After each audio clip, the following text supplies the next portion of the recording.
So ನಾವು finally ಬಂದು ಸೇರಿರುವಂಥ ಜಾಗ ಕಣಿವೆ ಸಿದ್ಧಗಿರಿ ಅಂತೇಳಿ. ಸೊ ಹಾವೇರಿ ಜಿಲ್ಲೆ ರಟ್ಟಹಳ್ಳಿ ತಾಲೂಕಿಂದ ಒಂದು 6 ಕಿಲೋಮೀಟರ್ ದೂರದಲ್ಲಿ ಈ ಒಂದು ಕಣಿವೆ ಸಿದ್ಧಗಿರಿ ಅನ್ನೋ ಒಂದು ಜಾಗ ಇದೆ. ಸೊ ಈ ಜಾಗಕ್ಕೆ ಬಂದಮೇಲೆ ನನಗೂ ಗೊತ್ತಾಗಿದ್ದು ಇಲ್ಲಿಂದ ಸಿದ್ಧಾರೂಢರು ಒಂದು ದೀಪನ ಹಚ್ಕೊಂಡು ಹೋಗ್ಬಿಟ್ಟು ಹುಬ್ಳಿ ಹತ್ರ ಇರುವಂಥ ಮಠಕ್ಕೆ ಹೋಗ್ತಿದ್ರು ಅಂತೇಳಿ. ಸೊ ಇವತ್ತು ನಾ ಬಂದು ಈ ಒಂದು ಜಾಗವನ್ನು ನೋಡಿದೆ, ನನಗಂತೂ ಸಿಕ್ಕಾಪಟ್ಟೆ ಖುಷಿ ಆಯಿತು. ಆಮೇಲೆ ಈ ಜಾಗದ ಬಗ್ಗೆ ಸಂಪೂರ್ಣವಾಗಿ ನನಗೆ ಮಾಹಿತಿ ಇಂಚಿಂಚು ಮಾಹಿತಿನ ಕೊಟ್ಟಿರುವಂಥದ್ದು ಈ ಕೂತಿರೋಂಥ ಈ 3 ಜನ ಪುಟ್ಟ ಬಾಲಕರು. ಸೊ ನೆಕ್ಸ್ಟ್ ನೀವು ಯಾರೇ ಬಂದರೂ ಕೂಡ ಇವರು ಇದ್ದೇ ಇರ್ತಾರೆ.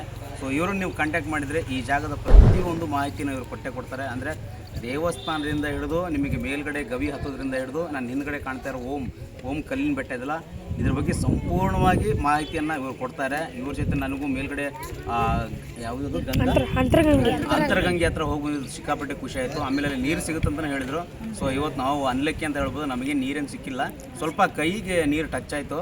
ಬಟ್ ಅಲ್ಲಿ ಅಮಾವಾಸ್ಯೆ ಮತ್ತು ಹುಣ್ಣಿಮೆ ಅಥವಾ ಮಳೆಗಾಲದ ಟೈಮಲ್ಲಿ, ಶ್ರಾವಣ ಟೈಮಲ್ಲಿ ಬಂದರೆ ನೀರು ಸಿಗುತ್ತಂತೆ. ಸೊ ಇನ್ನೊಂದು ಸಲ ನಾನು ಬಂದೇ ಬರ್ತೀನಿ, ಅವಾಗಲೂ ಇವ್ರು ಇರ್ತಾರೆ, ಇವ್ರ ಜೊತೆಯಲ್ಲಿ ಹೋಗ್ತೀನಿ.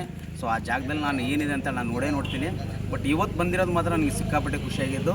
ಸೊ ಇಲ್ಲಿಗೆ ಬರೋಕ್ಕೆ ಕಾರಣ ನನಗೆ ಆ ಇನ್ಸ್ಟಾಗ್ರಾಮ್ನಲ್ಲಿ ಅಘೋರಿಗಳು ಒಂದು ಹೇಳಿದಂಥ ವಿಡಿಯೋ ಅದನ್ನು ನೋಡ್ಕೊಂಡೆ ನಾನು ಇಲ್ಲಿಗೆ ಬಂದಂಥದ್ದು. ಸೊ ಇವತ್ತು ಬಂದು ಇದೆಲ್ಲ ನೋಡಿದ್ದೀನಿ, ಸಿಕ್ಕಾಪಟ್ಟೆ ಖುಷಿಯಾಗಿದೆ. ನಾನು ಹಿಂದ್ಗಡೆ ಏನು ಓಂ ಅಂತ ಒಂದು ಕಲ್ಲು ಕಾಣ್ತಾ ಇದೆಯಲ್ಲ, ಅಲ್ಲಿ ರಾತ್ರಿ ಹೊತ್ತಲ್ಲಿ ದೀಪ ಹಚ್ಚಿದರೆ ಇಲ್ಲಿ ಶಿವ ಮತ್ತು ಆತ್ಮದೇವಿ ಮೇಲೆ ಆ ಒಂದು ಬೆಳಕು ರಿಫ್ಲೆಕ್ಟ್ ಆಗುತ್ತೆ. ಸೊ ಅದನ್ನು ಕೂಡ ನಾನು ಇನ್ನೊಂದು ದಿವಸ ಬಂದು ಇವ್ರ ಜೊತೆ ನಾನು ಚೆಕ್ ಮಾಡ್ತೀನಿ. ಸೊ ಇಲ್ಲಿ ಒಂದು ಖುಷಿಯಾಗಿದೆ. ಯಾರಾದರೂ ಬರೋದಿದ್ರೆ ದಯಮಾಡಿ ಮಿಸ್ ಮಾಡಬೇಡಿ. ಒಂದು ಒಳ್ಳೆ ಜಾಗ ಇದೆ, ಅದ್ಭುತವಾದ ಪವಾಡವಾದ ಒಂದು ಜಾಗ ಅಂತ ಹೇಳ್ಬೋದು. ದಯಮಾಡಿ ಯಾರು ಬರೋದ್ರೆ ಸೊ ಹಾವೇರಿ ಜಿಲ್ಲಾ ರಟ್ಟಹಳ್ಳಿ ತಾಲೂಕಿಗೆ ಬಂದು ಯಾರಾದರೂ ಕಣಿವೆ ಸಿದ್ಧಗಿರಿ, ಸಿದ್ದೇಶ್ವರ ಅಲ್ಲ, ತಪ್ಪಾಗಿ ಸಾಕಷ್ಟು ಜನ ಮಾಹಿತಿ ನೀಡ್ತಿದ್ದಾರೆ. ಆದರೆ ಕಣಿವೆ ಸಿದ್ಧಗಿರಿ ಅಂತ ಯಾರು ಕೇಳಿದ್ರು ಕೂಡ ನಿಮಗೆ ಈ ಒಂದು ಜಾಗನ ತೋರಿಸ್ತಾರೆ. ದಯಮಾಡಿ ಬಂದು ಒಮ್ಮೆ ನೋಡ್ಕೊಂಡು ಹೋಗಿ.